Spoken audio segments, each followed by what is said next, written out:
Dhoni gets the award.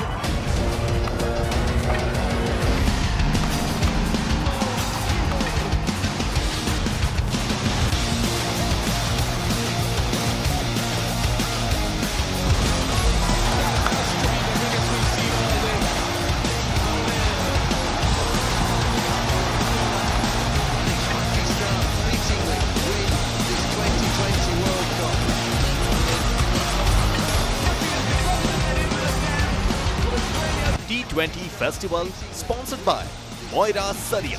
हर नींव की धड़कन मोयरा सरिया सीआरएस की शक्ति के साथ। नमस्कार, आप देख रहे हैं डीजीएनआई न्यूज और हमारे इस खास show T20 festival sponsored by Moira Sariya. हर नींव की धड़कन में आप सभी का बहुत बहुत स्वागत है। और T20 वर्ल्ड कप में दो टीमें तय हो गई है जो खिताब के लिए भिड़ने वाली है, ऑस्ट्रेलिया वर्सेस न्यूजीलैंड। रविवार को ये मुकाबला खेला जाएगा, लेकिन उससे पहले कल जो दिलचस्प और रोमांचक क्रिकेट मैच खेला गया वो निश्चित तौर पर लंबे समय तक हमारे जहन में यादगार बना रहेगा। Australia versus Pakistan. पाकिस्तान इस मुकाबले को हार गई है। ऑस्ट्रेलिया ने बहुत ही शानदार अंदाज में पाकिस्तान के खिलाफ जीत दर्ज की है, लेकिन ऊंट किस करवट बैठेगा इसको लेकर कहीं ना कहीं 19वें ओवर तक जो रस्साकशी चलती रही उसने क्रिकेट प्रेमियों को बहुत ज्यादा उत्साहित किया है। लेकिन क्या कुछ फैक्टर रहे जिसके कारण ऑस्ट्रेलिया ने पाकिस्तान के खिलाफ जीत दर्ज करने में सफलता प्राप्त की है, और अब यहां से न्यूजीलैंड या ऑस्ट्रेलिया कौन सी टीम ज्यादा भारी पड़ती दिखाई दे सकती है? हमारे साथ हमारे एक्सपर्ट हैं, उनसे जान लेते हैं। हमारे साथ मौजूद है सुखदेव सिंह गुम्मन सर। सर, आपका बहुत बहुत स्वागत है। थैंक यू अभिषेक। और पल्लव विजयवर्गीय सर भी हमारे साथ मौजूद है, क्रिकेट एक्सपर्ट के तौर पर। सर, आपका भी बहुत बहुत स्वागत है। Thank you Abhishek. सर, जैसा कि हम लोग कंडीशंस की बात कर रहे थे, टॉस द बिग बॉस की बात कर रहे थे, और कल एक बार फिर वो फैक्टर साफ तौर पर दिखाई दिया। बिल्कुल, हमने देखा कि यूएई में आईपीएल से लेके हमने बहुत सारे मैचेस सब लोगों ने आईपीएल में भी देखे कि ड्यू फैक्टर के कारण से टॉस एक बहुत इंपॉर्टेंट फैक्टर था किसी भी मैच में। और कल भी ऐसा ही हुआ कि ऑस्ट्रेलिया ने टॉस जीता, और जो भी टीम टॉस जीती है, क्योंकि ड्यू फैक्टर इतना ज़्यादा रहता है कि बाद में सेकंड बैटिंग वालों को बैट्समैन को इजी होता है कि ड्यू पिच पे आता है, बॉल स्किड होता है, बैट पे आता है, और बॉलर के लिए उस बॉल को होल्ड करना, फील्डर के लिए फील्डिंग करना थोड़ा मुश्किल होता है। जो एक बैटिंग टीम के फेवर में जाता, वही हमने कल देखा कि उसी तरीके से ड्यू फैक्टर के कारण से लास्ट में शाहीन शाह अफरीदी के एक ओवर में 21 रन पड़े, जबकि उससे पहले के उनके फिगर थे 3 ओवर कोई मेडन नहीं, 13 रन और 1 विकेट। पहले ही ओवर में उन्होंने 1 विकेट ले लिया था, एरन फिच का उनको आउट किया था, और नेक्स्ट बॉल के ऊपर ही उन्होंने एक और अपील हुई थी जो एम्पायर्स कॉल नॉट आउट होने के कारण से मिचेल मार्श जो थे वो नॉट आउट डिक्लेयर हुए, क्योंकि वो जबकि बॉल हिट हो रही थी और आधा हिट हो रही थी, तो डीआरएस के हिसाब से नॉर्म ये रहता है कि अगर जो एम्पायर ने कॉल लिया है तो वो कॉल रहेगा, क्योंकि ऑन फील्ड एम्पायर ने उसको नॉट आउट दिया था तो नॉट आउट ही रहे। अदरवाइज वो एक बहुत बड़ा झटका उस समय ऑस्ट्रेलिया के लिए हो सकता था। परंतु जिस तरीके से मैथ्यू वेड और मार्कस स्टोइनिस ने 40 बॉलों पे 81 रन की पार्टनरशिप की, रिमार्केबल था। 5 विकेट होने के बाद में अगर आप छठे विकेट के लिए उस समय जब को ऑलमोस्ट आपको आधे रन बनाने थे कि 176-77 का आपके पास टारगेट था, आपको 81 रनों की और ज़रूरत थी, और 81 रन आप लोगों ने 40 बॉल के ऊपर बनाना अपने आप एक बहुत बड़ा अचीवमेंट था। मैं तो कहूँगा कि कल का दिन जो था,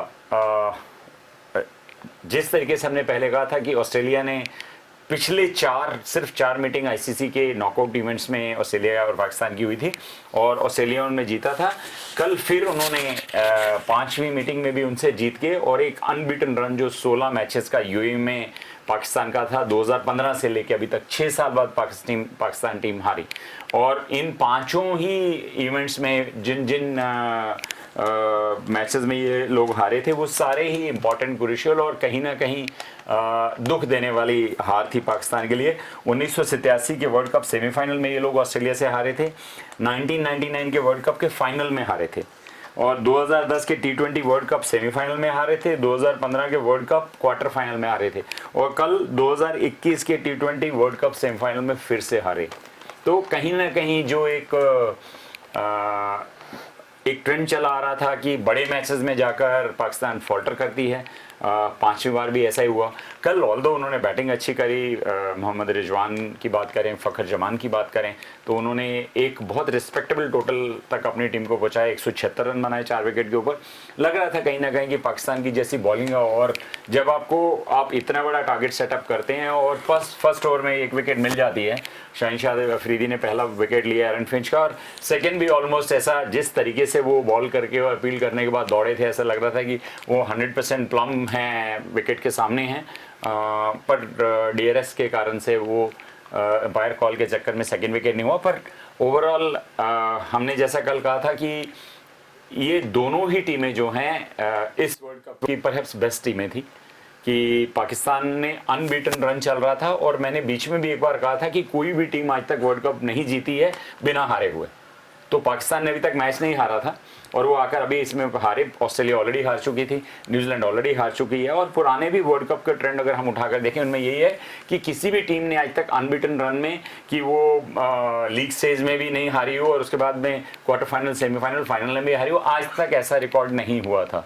परंतु जिस तरीके से और जिस लय में पाकिस्तान टीम खेल रही थी, ऐसा लग रहा था कि शायद इस बार एक नया ट्रेंड सेट होगा कि कोई भी टीम अनबीटन रहते हुए वो वर्ल्ड कप जीत जाएगी, परंतु वो हो ना सका। और ऑस्ट्रेलिया ने बहुत ही अच्छा परफॉर्मेंस किया, और इन द एंड 19 ओवर में 1 ओवर बचते हुए फिर से वही ट्रेंड जो हमने पहले सेमीफाइनल में देखा था कि न्यूजीलैंड को 57 रन चाहिए थे 4 ओवर में, और 3 ओवर में 57 बना लिए। सिमिलरली ऑस्ट्रेलिया को कल 50 रन चाहिए थे 4 ओवर में, उन्होंने 3 ओवर में 50 रन बना लिए। तो कहीं ना कहीं ये जो ट्रेंड चल रहा है डिसहार्टनिंग है, क्योंकि अभी एक फाइनल होने वाला है, और वो फाइनल भी इसी ग्राउंड पे होगा, दुबई के ग्राउंड पे 14 तारीख को न्यूजीलैंड और ऑस्ट्रेलिया के बीच में होगा। टॉस फिर बहुत बड़ा फैक्टर होगा। कहीं ना कहीं आपको जो टीम टॉस जीतती है उसको बड़ा एडवांटेज होता है, और जो टॉस हारती है उसके लिए कहीं ना कहीं ये खतरा होता है, एक कहीं ना कहीं बैक ऑफ माइंड रहता है कि the records are heavily loaded in favour of batting second. तो देखना होगा फाइनल मैच कैसा होता है, फाइनल मैच कैसा होगा। लेकिन कहीं ना कहीं जो कल मुकाबला हुआ उसमें पाकिस्तान की हार का अगर किसी को सबसे ज्यादा जिम्मेदार ठहराया जा रहा है तो वो है हसन अली। उन्होंने क्रूशल मूवमेंट पर मैथ्यू वेड का कैच ड्रॉप किया। कहीं ना कहीं जिस तरह से कप्तान ने भी बाद में प्रेजेंटेशन के दौरान उस कैच का जिक्र किया, उसने कहीं ना कहीं पाकिस्तान के तमाम जो फैंस है उनका दिल तोड़ा है। लेकिन क्या वास्तव में हसन अली खलनायक हैं, या फिर मैच का नतीजा अगर कोई दूसरा बल्लेबाज भी आता तो ये कर सकता था, लेकिन पाकिस्तान जिस अंदाज में गेंदबाजी कर रही थी, निश्चित तौर पर अगर ये कैच होता तो परिस्थितियां जुदा हो सकती थी, इस बात में कोई इनकार नहीं है। सर, क्रिकेट एक्सपर्ट के तौर पर आपको लगता है कि खलनायक हसन अली को ठहराया जाना उचित है? खलनायक अगर ठहराना है तो इस पूरी टूर्नामेंट में आप ड्यू फैक्टर को ठहराइए क्योंकि इस पूरी टूर्नामेंट को किस्मत का खेल बना दिया। एक्चुअल स्पोर्टिंग जो कंडीशन होती है वहाँ पर आपको दोनों टीमों के बीच में टसल देखने को मिलती है, लेकिन यहाँ पर आप देखेंगे स्पोर्टिंग कंडीशन नहीं है। टॉस का बहुत बड़ा फैक्टर है और वो बेनिफिट आपको पूरे टूर्नामेंट में देखने को मिला। पाकिस्तान का अगर आप देखें, इंडिया से जीते, न्यूजीलैंड से जीते, पहले बैटिंग करके जीते, अफगानिस्तान से भी पहले बैटिंग करके बैटिंग ले ली। अब आप एक चीज देखिए कि जब आपको एक अच्छे मैच में गए, सारे मैच जीत करके गए, अच्छे मैच में गए, लेकिन कंडीशन ठीक उससे विपरीत हो गई। आपकी पहले बैटिंग आ गई और पहले बैटिंग के बाद जब आपको सेकंड बॉलिंग करने का चांस मिला, तब वो उस ड्यू फैक्टर ने आपको बहुत बुरी तरह से इफेक्ट किया। और यही कारण है, अगर हसन अली का कैच छूटा है तो वो भी एक, क्योंकि ड्यू फैक्टर से बॉल इतना ज़्यादा गीला हो जाता है कि फील्डर के हाथ में नहीं आ पाता वो। ये फील्डिंग में भी आप ग्राउंड फील्डिंग भी देखिए, उनके बाउंड्री के ऊपर 3-4 चौके उनसे छूटे हैं। तो खलनायक ठीक है, आप एक प्लेयर का ऑफ कलर होता है किसी दिन, वो बॉलिंग में भी उतना अच्छा प्रदर्शन नहीं कर पाए और फील्डिंग में भी उन्होंने क्रूशल मूवमेंट पे कैच छूटा, लेकिन जहाँ तक कंडीशन थी वो पूरी बैटिंग कंडीशन हो चुकी थी। जैसे सुखदेव जी ने कहा कि आखिरी के 5 ओवर में, आप दोनों ही सेमीफाइनल देख लीजिए, आखिरी के 5 ओवर में न्यूजीलैंड को भी 60 रन बनाने थे और ठीक कंडीशन ऑस्ट्रेलिया को थी 60 रन बनाने थे, और दोनों ही मैचों में ये टारगेट 4-4 ओवर में चेस हुआ है। आखिरी ओवर तक तो बात ही नहीं गई, जहां पर 12 रन का 12.5 रन का आपको रन रेट चाहिए और वो रन रेट आपका 1 ओवर रहते चेस हो गया। तो आप अगर अफरीदी की बॉलिंग को देखें, यॉर्कर एक्सपर्ट, लेकिन बॉल इतना गीला हो चुका था कि वो आखिरी के 3 बॉलों में 3 छक्के खा गए, उनसे एक्यूरेट यॉर्कर नहीं डाला, जो कि मैन इन फॉर्म है पूरी टूर्नामेंट में, जिसका इतना बड़ा टेरर था कि न्यू बॉल से वो हर ओवर में, हर मैच में वो पहले ओवर में विकेट ले रहा था। वो बॉलर जाकर के बाद में ड्यू फैक्टर के कारण बॉल ग्रिप नहीं कर पा रहा था और इजी छक्के लगे, और सामने जो ऐसा कोई स्थापित बल्लेबाज भी नहीं था कि जिसे आप हार्ड हिटर की श्रेणी में ले सकते हो। मैथ्यू वेड ने आज तक कोई बहुत बड़ी हार्ड हिटिंग नहीं करी है। वो कल ही उनको तीनों बॉल जो मिली एक तरीके से लॉलीपॉप बॉल मिली और उन्होंने उसको यूज़ कर लिया। तो इसलिए अब खलनायक अगर कहूंगा मैं तो इस पूरी टूर्नामेंट में ड्यू फैक्टर को कहूंगा। वैसे सर 19वें ओवर में भले ही 3 छक्के पड़ गए हों, लेकिन उसके पहले शहनशाह अफरीदी ने शानदार गेंदबाजी की, उसी ओवर में की है। हम पहली 3 गेंदों का जिक्र करें तो हमने देखा कि स्टोइनिस को पहली बॉल पर बीट करा, वहां से कहीं ना कहीं प्रेशर दिखाई देने लगा था बल्लेबाजों पर, दूसरी बॉल पर सिंगल आया और तीसरी बॉल पर कैच छूटा। कहीं ना कहीं वो कैच छूटने का भले ही हम हसन अली को जिम्मेदार न ठहराएं, लेकिन एक गेंदबाज और जो क्षेत्र रक्षण तमाम क्षेत्र रक्षक मौजूद थे, उनकी बॉडी लैंग्वेज वहां से बदल गई थी, ये मानेंगे सर आप? नहीं, देखिए फर्क पड़ता है। हम तो बोलते हैं कैचेस विन मैचेस, और अगर आप कैच ड्रॉप करेंगे तो इसी तरह से होगा, पर इसका मतलब ये नहीं है कि उनके बाद में आने वाले बल्लेबाज वो नहीं कर पाते। सामने की तरफ स्टोइनिस खेल रहे थे, एस्टेब्लिश हैं, बहुत हार्ड हिटिंग बैट्समैन है, और जैसा कि मैंने कहा कि उस समय कंडीशन टोटली जो है वो बैटिंग के फेवर में थी, क्योंकि ऐसा ही अगर हम देखेंगे तो फर्स्ट इनिंग में भी जो लास्ट के 3-4 ओवर में पाकिस्तान ने पिछले लास्ट 4 ओवर में कुछ 57 रन बनाए, और फखर जमान ने इतने लंबे लंबे सिक्सेस मारे। मिचेल स्टार्च के एक ओवर लास्ट ओवर में 15 रन आए, उससे पहले जियोस हेजलवुड को एक ओवर में 18 रन पड़े। तो उस तरह के, मतलब उसमें ये नहीं था कि बैटिंग को इतनी एक्स्ट्राऑर्डिनरी थी। उस समय क्या होता है कि बॉल गीली होने की वजह से बॉलर जो है वो प्रॉपर बॉल पिच नहीं कर पाता है, और ड्यू फैक्टर के कारण से बॉल जो है वो थोड़ा स्किड होकर बैट्स पे जल्दी आती। जो एक बॉल स्लो और स्लगिश आती है और आपको एफर्ट ज़्यादा करना पड़ता है, वहाँ बॉल ज़्यादा नहीं लगती, हिट नहीं कर पाते हैं उसको, ज़्यादा डिस्टेंस कवर नहीं करती।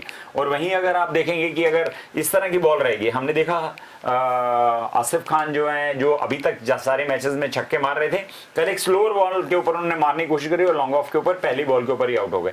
तो कहीं ना कहीं ऑस्ट्रेलिया ने अपना पूरा बैट्समैन वाइज वर्कआउट कर रखा था कि किस बैट्समैन को कैसा खिलाना। परंतु मैं पाकिस्तान की तरफ से शादाब खान का तारीफ करना चाहूँगा कि जिस तरीके से उस लेग स्पिनर ने बॉलिंग करी, और 26 रन मात्र देके 4 विकेट लिए, 5 में से 4 विकेट उन्होंने लिए, एक शाहिन अफरीदी ने लिया। कहीं ना कहीं कल जो पाकिस्तान की बॉलिंग थी, आप देखेंगे तो सब ने, हसन अली का दिन भी मैं कहूँगा कि खराब था, और ना कि कैच छोड़ा, बल्कि 4 ओवर में 44 रन खाए उन्होंने। उनके लेफ्ट आर्म स्पिनर हैं वसीम इमाद, और उनको भी देखें तो 3 ओवर में 25-26 रन पड़े। हफीज को लेकर आए तो उन्होंने एक बॉल ऐसी करी कि वो 2 टिप्पे खा के गई, तो उसको वार्नर ने उठा के 92 मीटर का छक्का मार दिया उसके ऊपर, जिसमें बहुत सारा क्रिटिसिज्म भी हुआ कि वो स्पोर्ट्समैन स्पिरिट नहीं है। परंतु ये मान के चलिए कि आप इस बड़े लेवल पे जब खेल रहे होते हैं तो कहीं ना कहीं आप ये स्पोर्ट्समैन स्पिरिट ठीक है होना चाहिए, पर कहीं ना कहीं आपका कंट्री का भी इंटरेक्ट रहता है, आप वहाँ पे भी खेलते हैं। और वहीं अगर हम देखेंगे जिस तरीके से डेविड वार्नर ने वॉकआउट किया, वो इतने सारी उन्होंने रिव्यू दिखाए जिसमें बॉल और बैट का कोई संपर्क ही नहीं था, बहुत दूर बॉल थी उसके बैट से, तो भी वो चले गए। तो एक तरफ अपन उसको स्पोर्ट्समैन स्पिरिट नहीं बोलेंगे कि जो आदमी उसको लगा कि हाँ एम्पायर ने जो निर्णय दिया है वो फाइनल है और मैं आउट हूं, तो वो चले गए, उन्होंने रिव्यू नहीं लिया, जबकि 2 रिव्यू पेंडिंग थे ऑस्ट्रेलिया के। और उसी जगह पे एक बॉल जब हफीज के हाथ से छूटी और वो 2 टिप्पे खाकर आई, जिसको नो बॉल डिक्लेयर किया गया, और उसमें उन्होंने जो शॉट मारा 6 रन मिले उसके ऊपर, तो उसका बहुत क्रिटिसिज्म सबका हो रहा है कि साहब वो स्पोर्ट्समैन स्पिरिट नहीं थी, उन्होंने गलत किया। तो क्रिकेट में देखिए ये सारी चीज़ें चलती रहेंगी।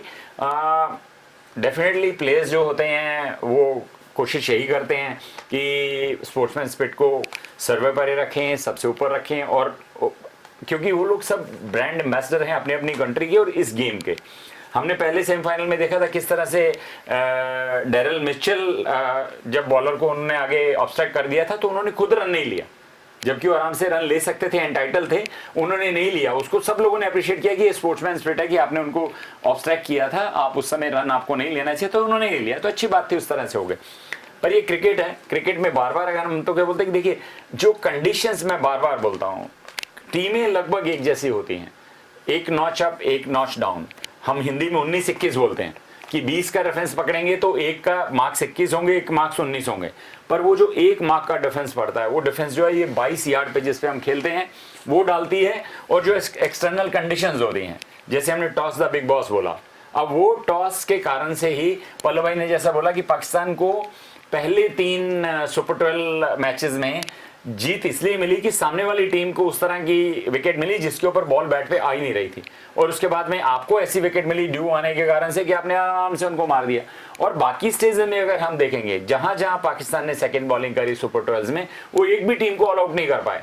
मैंने कल भी बोला था कि नामीबिया को 5 विकेट ले पाए, स्कॉटलैंड जैसी टीम के 5 विकेट ले पाए, कल 5 विकेट होने के बाद ऑस्ट्रेलिया की टीम के 5 विकेट ले पाए। आप देखिए, अगर आपकी बॉलिंग यूनिट वाकई में किलिंग इंस्टिंक्ट रखती है, जब आप पहले 5 बैट्समैन को आउट कर चुके हैं, तो बाद की 5 विकेट जो है डेफिनेटली उनसे लेसर होती हैं, वो उनसे कम एक्सपीरियंस होते हैं, उनसे बैटिंग में जो एक्सपर्ट्स होते हैं वो पहले भेजे जाते हैं, फिर ऑलराउंडर्स और टेलेंडर्स या लोअर ऑर्डर बैट्समैन होते जो आते हैं, तो उनका विकेट लेना और इजी होता है। परंतु वहाँ सूखी बॉल से बॉलिंग करी थी तो 5 विकेट आ गए, जब गीली बॉल हाथ में आई तो 3 छक्के खाने पड़े। तो ये कंडीशंस जो हैं, कहीं ना कहीं आईसीसी को इसके बारे में सोचना चाहिए कि जो इंपॉर्टेंट गेम्स हैं, सेमीफाइनल्स हैं, फाइनल्स हैं, उनको इवनिंग समय में ना कराएं, पर्टिकुलर उस सीजन में जहां पे ड्यू फॉल होता है।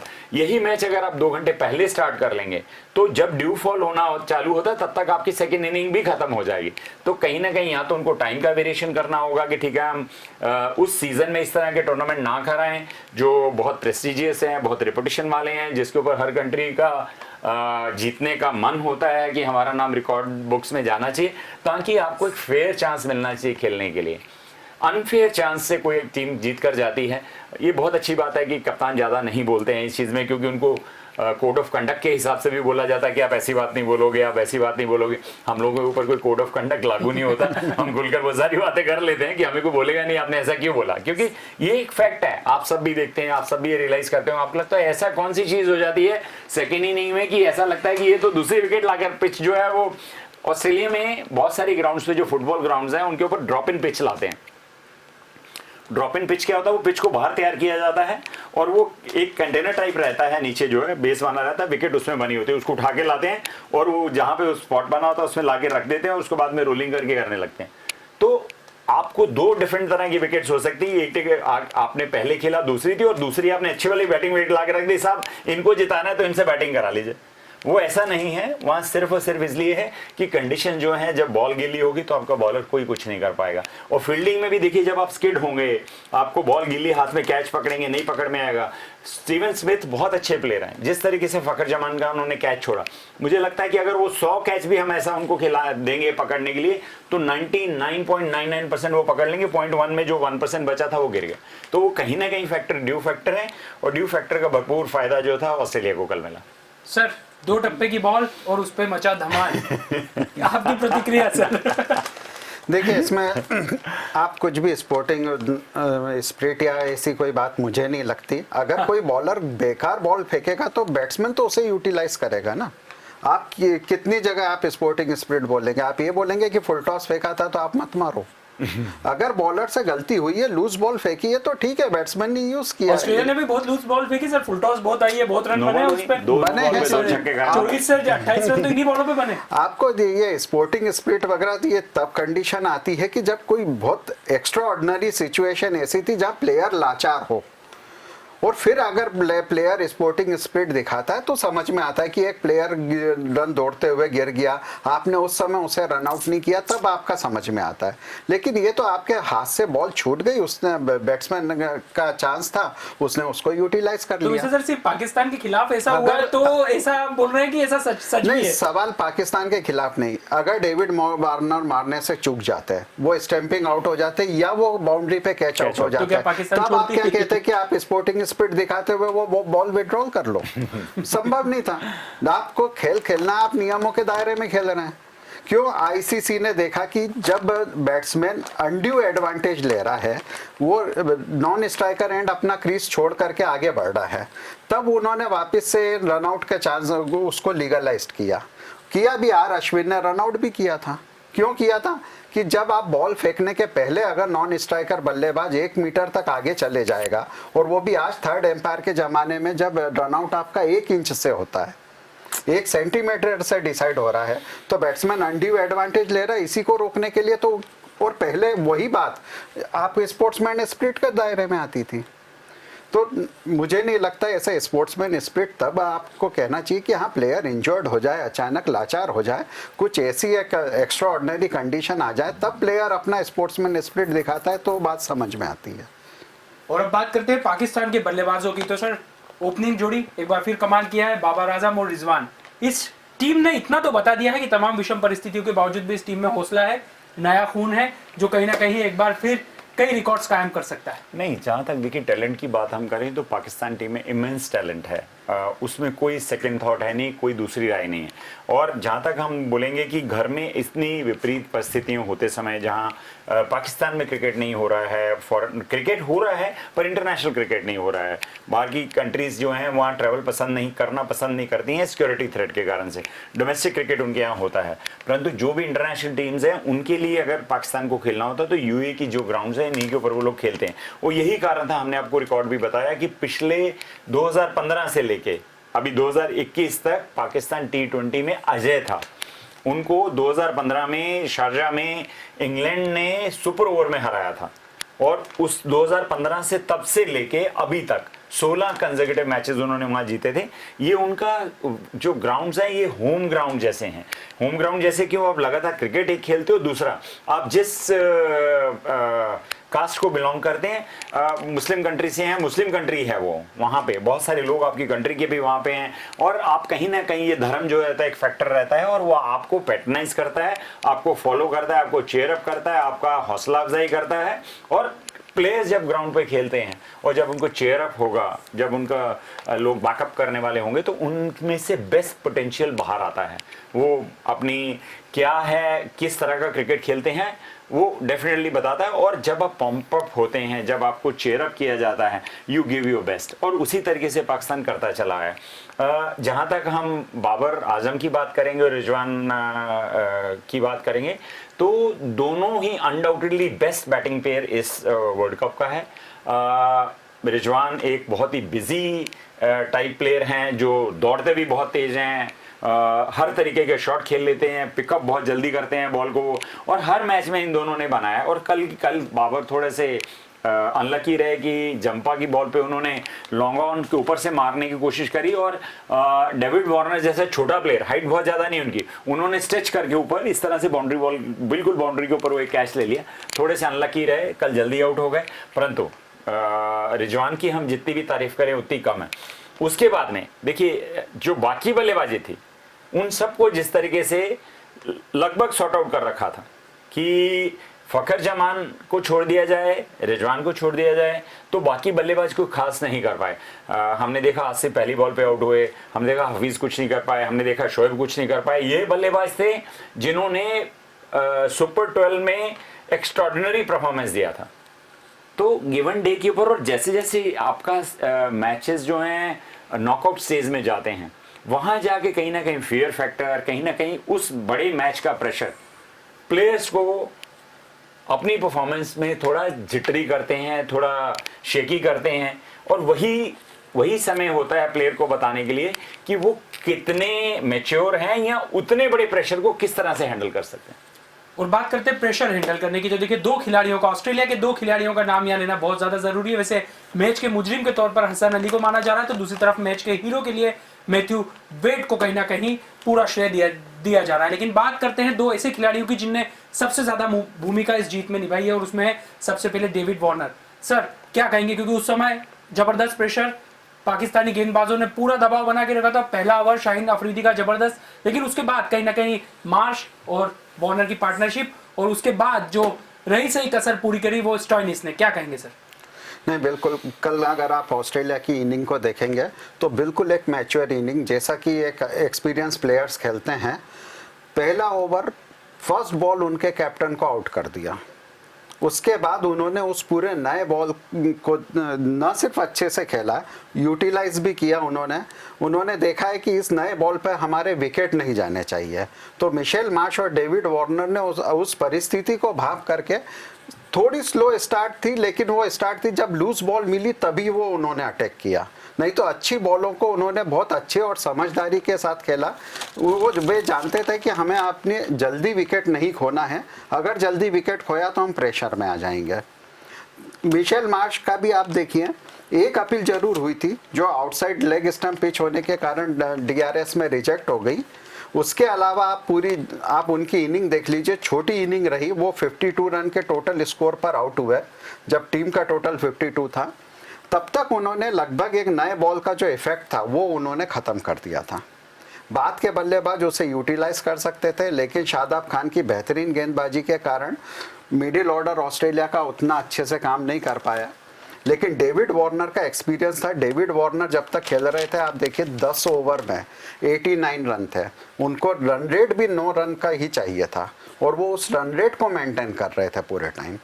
डेविड वार्नर के आउट होने के बाद रन रेट स्लो हुआ है। अगर आप 10 से 15 ओवर के बीच में देखें तो ज़्यादा रन नहीं बने, वहाँ से वो थोड़े से स्लो डाउन हुए। डेविड वार्नर ने अपने एक्सपीरियंस का पूरा यूज़ किया है और वो कहीं ना कहीं ऑस्ट्रेलिया के लिए बहुत ज़्यादा काम भी आया। अब बात कर लेते हैं पाकिस्तानी टीम के। सर, इस पराजय के बाद आप क्या मानते हैं कि पाकिस्तान टीम में कितनी ज़्यादा हलचल मची होगी, क्योंकि कहीं ना कहीं अच्छा खेल के बावजूद आप एक बड़ा मैच में कहीं ना कहीं जीत नहीं पाए? नहीं, डेफिनेटली देखिए, जो आपको फॉलो करते हैं उनके दिल तो टूटते ही हैं। अब हम इंडियन टीम के लिए देख लीजिए, हमने पहले 2 मैच हारे और हारने के बाद में एक फाइनल मैच जो हमारा अफगानिस्तान और न्यूजीलैंड का था, उसमें हम लोग किस तरीके से सब अफगानिस्तान को बैकअप कर रहे थे, उनके लिए दुआएं मांग रहे थे कि किसी तरीके से वो न्यूजीलैंड को हरा दे और हम सेमीफाइनल में न्यूजीलैंड की जगह पहुंच जाएं। तो उसी तरीके से जो पाकिस्तान के फॉलोअर्स हैं, जो उनको पैटर्नाइज करते हैं, उनको देखते हैं क्रिकेट वहाँ पर, उनके अब दिल भी डेफिनेटली टूटा होगा कि कहीं ना कहीं ऐसा लग रहा था हमारी टीम अजय है।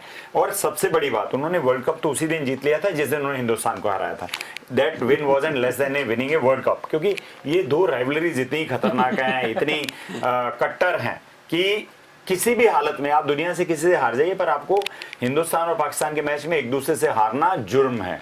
उसी तरह की राइवलरी जो है हम इंग्लैंड और ऑस्ट्रेलिया के बीच में देखते हैं एशेज सीरीज में, वो भी ऐसा ही है कि आप दुनिया से कहीं पे भी हारिए, हमें इन 2 टीमों में से बिल्कुल नहीं हारना। हार गए तो आपके जो भी फॉलोअर्स हैं वो तो आपको छोड़ने वाले नहीं, उनका दिल टूट जाता है, वर्ल्ड कप खत्म हो जाता है। हमारे लिए वर्ल्ड कप उसी दिन खत्म हो गया था जब हमने ये दोनों मैचेस जो हैं हार दिए थे और हिंदुस्तान टीम इससे बाहर हो गई थी। मुझे लगता है बहुत सारे हम जो क्रिकेट फॉलो रेगुलर करते हैं उनकी एक बात अलग है कि हमें क्रिकेट अच्छा लगता है, पर उस क्रिकेट के साथ साथ अटैच आपकी जो टीम होती है वो बहुत मायना रखती है। उसको देखकर एक 2 न्यूट्रल टीमों के बीच में मैच होना, उसमें हार जीत होना, अनलेस अनटिल आपको कोई स्पेसिफिक टीम ऐसी नहीं लगती हो कि नहीं यार ये टीम को नहीं जीतना चाहिए, आप खुश होते हैं, अक्सर क्रिकेट फॉलो करते हैं। परंतु जब आप अपनी फेवरेट टीम को चेस कर रहे हैं, चीयर कर रहे होते हैं, तो तब जाकर आपको लगता है कि कम वॉट में मेरी टीम ही जीतनी चाहिए। आप एसोसिएट होते थे, मेंटली आप उसके साथ जुड़े हुए होते हैं, इमोशनली उसके साथ जुड़े होते हैं, और वो इमोशंस जो है वो बहुत डेंट करता है। और डेफिनेटली कल जो हार पाकिस्तान की हुई है, पाकिस्तान के अवाम को, वहाँ जो भी लोग हैं जो क्रिकेट फॉलो करते हैं, जो उनके सपोर्टर्स हैं आउटसाइड पाकिस्तान ऑल्सो, एक बहुत बड़ा डेंट लगा होगा कि कहीं ना कहीं पाकिस्तान टीम से उम्मीद वो कर रहे थे इस बार की, जिस तरह से अजय रथ उनका अभी तक चल रहा था कि जो भी सामने आएगा उससे जीत जाएंगे, जो भी चल जाएंगे सीख जाएंगे। परंतु हम बार बार बोलते हैं कोई भी चीज़ इस दुनिया में कंसिस्टेंट नहीं होती है कि वो एक ही तरह चलती चली जाए, और क्रिकेट में तो बिल्कुल ऐसा नहीं होता है। क्रिकेट में गिवन डे के ऊपर कोई भी टीम किसी भी टीम को हरा सकती है। अगर आप 5 मैच लगातार जीत के आए हैं तो मान के चलिए कि कहीं ना कहीं अलार्म बेल्स बज रही हैं, और आप मैच हारेंगे तो वो मैच वो होंगे जो मैच आपको नॉकआउट से बाहर लेके जाएंगे। इसलिए हमने पहले भी कितनी बार बातचीत में यही कहा कि जो टीमें लीग मैच में कभी सुपर 12 में हारी हैं, तो कहीं ना कहीं वो जो फैक्टर था, फेयर फैक्टर था कि आप हारेंगे आगे जाकर, वो खत्म हो गया। आप फिर से उस कमी के ऊपर वर्कआउट करते हैं, हम इसलिए हारे थे, और फिर अगले 3-4 मैचेस के लिए आपका जो टेम्पो होता है बहुत अप होता है, आप बहुत अलर्ट खेलते हैं और कोशिश करते हैं कि आपने जो गलती पहले करी थी वो ना करें। अनफॉर्चुनेटली वो गलती थोड़ी देर से हुई पाकिस्तान के लिए, परंतु हुई, और वो होने के कारण से उनको वर्ल्ड कप के टूर्नामेंट से बाहर जाना पड़ा। और बात करें इसके पहले जो मुकाबला खेला गया था इंग्लैंड वर्सेस न्यूजीलैंड, वहां निशम ने कमान संभाली थी और इसी तरह का कमाल कर दिया था, और कल उसी तरह की स्थिति की परिस्थितियों की पुनरावृत्ति हुई और यहाँ मोर्चा संभाला मैथ्यू वेड ने। पल्लव सर, ये बात तो साफ हो गई कि अगर मिडिल ऑर्डर में कोई एक खिलाड़ी चार्ज ले ले तो मैच पूरी तरीके से पलट कर रखने में सक्षम है, और परिस्थितियां ये बता रही। बिल्कुल होता भी यही है, जितना छोटा फॉर्मेट होता है उतना आपके पास कमबैक करने का चांस कम होता है, और उतना ही एडवांटेज भी होता है आपको कि अगर एक प्लेयर 2 या 3 ओवर यूटिलाइज कर ले, बॉलर बॉलिंग में कर ले या बैट्समैन बैटिंग में कर ले, वो आपके लिए बहुत बड़ा एक विनिंग फैक्टर साबित होता है। आप अगर इंग्लैंड और न्यूजीलैंड के सेमीफाइनल को देखेंगे तो न्यूजीलैंड की कंडीशन भी सेम थी जैसी कल ऑस्ट्रेलिया की थी, लेकिन जिमी नेशम ने 11 बॉल पे 27 रन बना दिए। वो जब आउट हुए तब भी 2 ओवर में 20 रन चाहिए थे, पर उन्होंने तब तक कंडीशन को बता दिया कि ये बैटिंग कंडीशन है और इसे आप यूटिलाइज कर सकते हो। बाद में बचा कुचा काम उनके डेरिल मिचेल जो ऑलरेडी वहाँ पे सेट बैट्समैन थे उन्होंने कर दिया। आपको जितना छोटा फॉर्मेट होगा उतने गलतियों का चांस कम मिलेगा और उतना और कमबैक का चांस भी कम मिलेगा। कंडीशन को जिस टीम ने पढ़ लिया वो हमेशा सिरमौर रहती है। जैसे कल पाकिस्तान को आप देखें, आप जीतते चले आ रहे हैं, आप हारे नहीं कोई मैच तो आपको आपकी कमियां कभी पता नहीं पड़ी, और कल वो कमी एकदम अचानक आई कि एक बॉलर हसन अली उनका आउट ऑफ फॉर्म था, हैरिस रऊफ वो भी ढंग की गेंदबाजी नहीं कर पाए, तब उसका यूटिलाइज आप किस बॉलर से करवाएंगे? क्योंकि एक ओवर मोहम्मद हफीज ने फेंका जिसके उनको बॉल ग्रिप ही नहीं हो रही थी।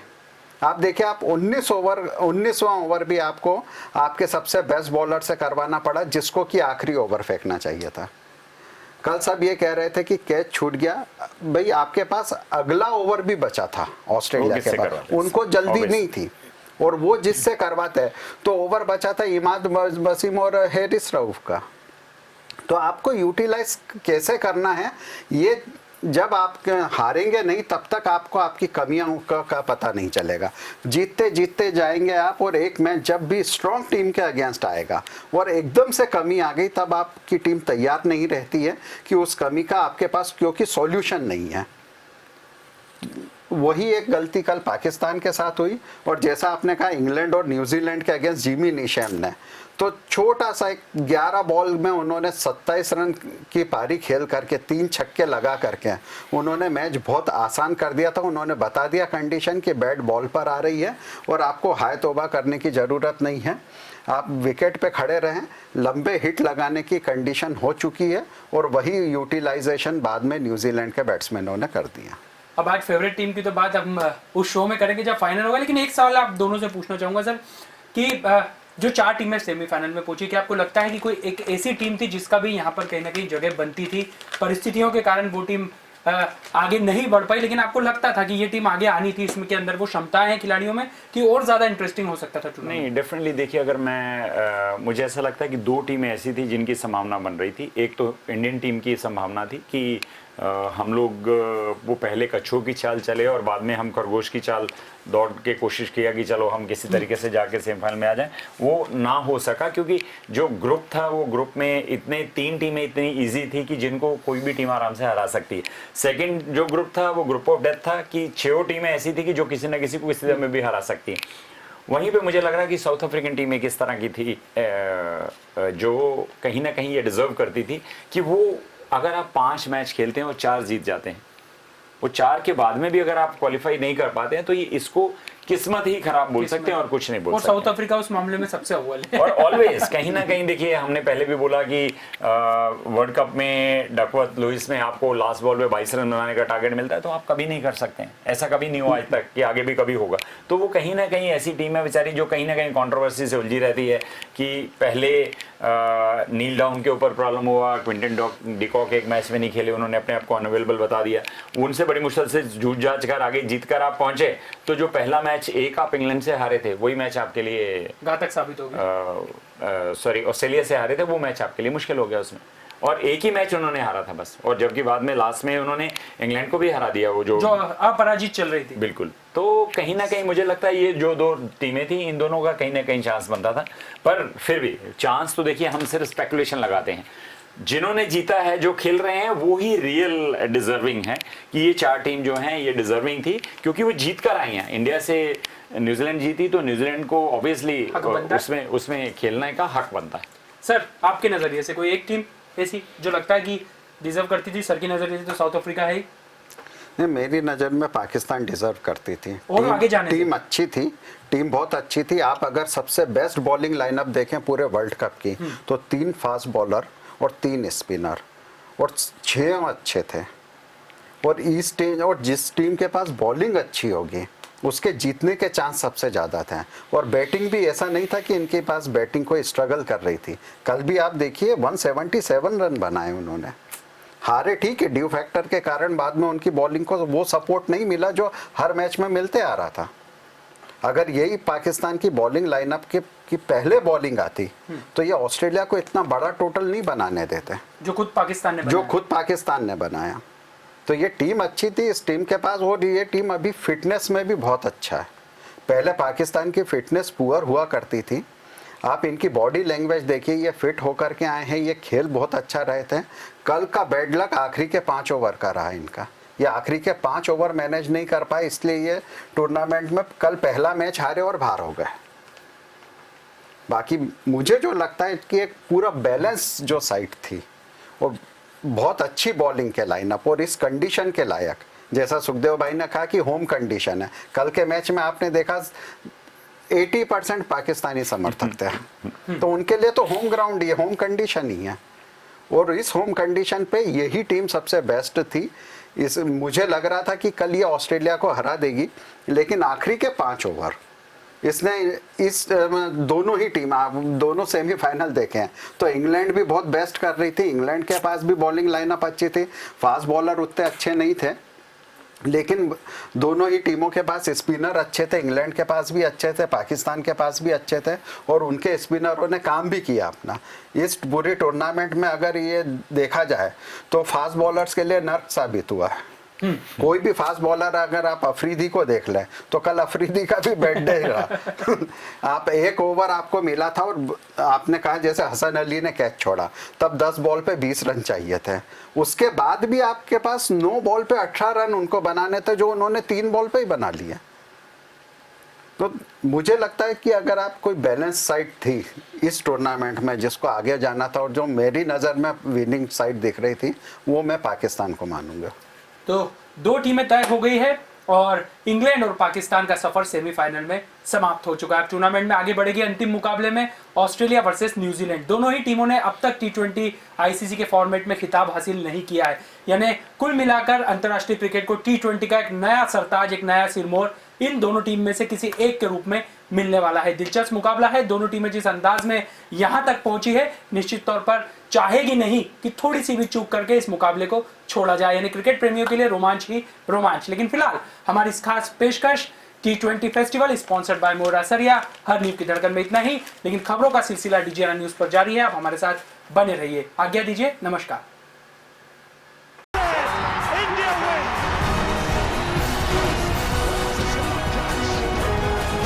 Singh gets the award.